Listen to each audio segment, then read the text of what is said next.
Good morning everyone. कल मैं आपको एडिटोरियल करंट अफेयर्स बिहार का 48 क्वेश्चन तक बताई थी। आज मैं उसके आगे आपको बताती हूँ।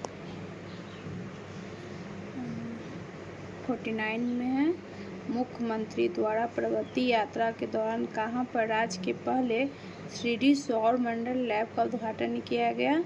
तो ये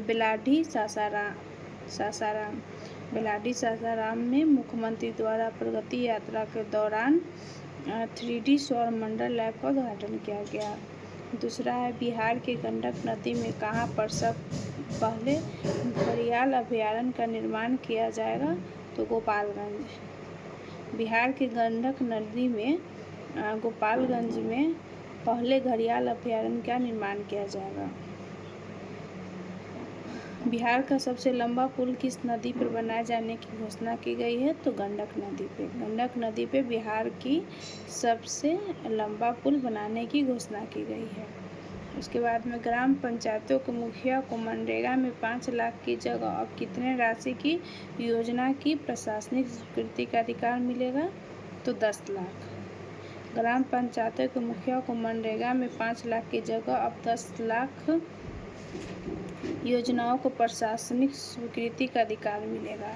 बिहार का दूसरा सबसे बड़ा संग्रहालय बन रहा है लखीसराय।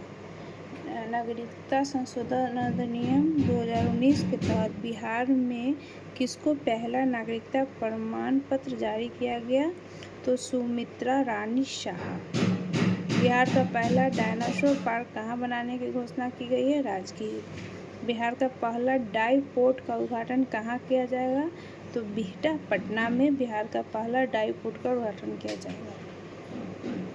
भारत का कौन सा राज्य केवल अपने राज्य में रहने वाली सभी लड़कियों को 35% आरक्षण देने की घोषणा की है? तो बिहार। बिहार का पहला सौर ऊर्जा गाँव के रूप में किसे स्थापित किया गया? तो धनरई, जहानाबाद। धनरई गांव को बिहार का पहला सौर ऊर्जा गांव के रूप में स्थापित किया गया। उसके बाद में है, बिहार सरकार ने राज्य में एक बिहार युवा आयोग की स्थापना की मंजूरी दी है। युवा आयोग में सदस्यों की अधिकतम आयु सीमा कितनी वर्ष निर्धारित की गई है? तो 45 वर्ष। वन स्थिति रिपोर्ट 2023 के अनुसार बिहार के कितने प्रतिशत भौगोलिक क्षेत्र पर वन है? तो 8%, जो होता है 7532.45 वर्ग किमी। भागलपुर जिले में बन रहे पीरपैंती गांव विद्युत परियोजना कितना मेगावाट क्षमता का है? तो 2400 मेगावाट। मुख्यमंत्री नीतीश कुमार की अध्यक्षता में हुई बिहार कैबिनेट की बैठक में राज्य में सेमीकंडक्टर क्षेत्र में निवेश प्रोत्साहन हेतु किस नीति को मंजूरी दी गई है? तो बिहार सेमीकंडक्टर नीति 2026। पटना उच्च न्यायालय की दूसरी महिला मुख्य न्यायाधीश कौन बनी है? न्यायमूर्ति मीनाक्षी मदन राय। बिहार कैबिनेट की बैठक में राज्य में तकनीकी विकास बैंक के लिए किस नीति को मंजूरी दी गई? बिहार वैश्विक क्षमता केंद्र नीति 2026। पटना के जेपी गंगा पथ की तर्ज पर सोनपुर में कौन सा पथ बनेगा? तो गंगा अंबिका पथ। बिहार सरकार के किस विभाग को अंतर्राष्ट्रीय गुणवत्ता मानक ISO 1901 अनुपात 2015 प्रमाण प्राप्त हुआ? तो सामान्य प्रशासन विभाग।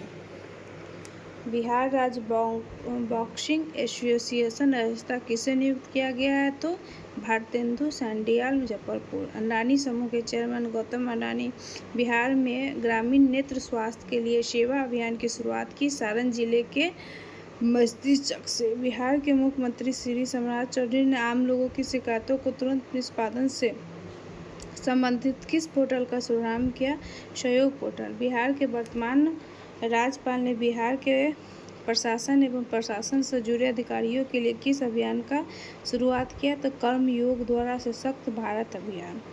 बिहार सरकार ने किन स्थलों के पास खुले में मांस एवं मछली की बिक्री पर रोक लगाने का निर्णय लिया? स्कूल, धार्मिक स्थलों पर सार्वजनिक स्थान।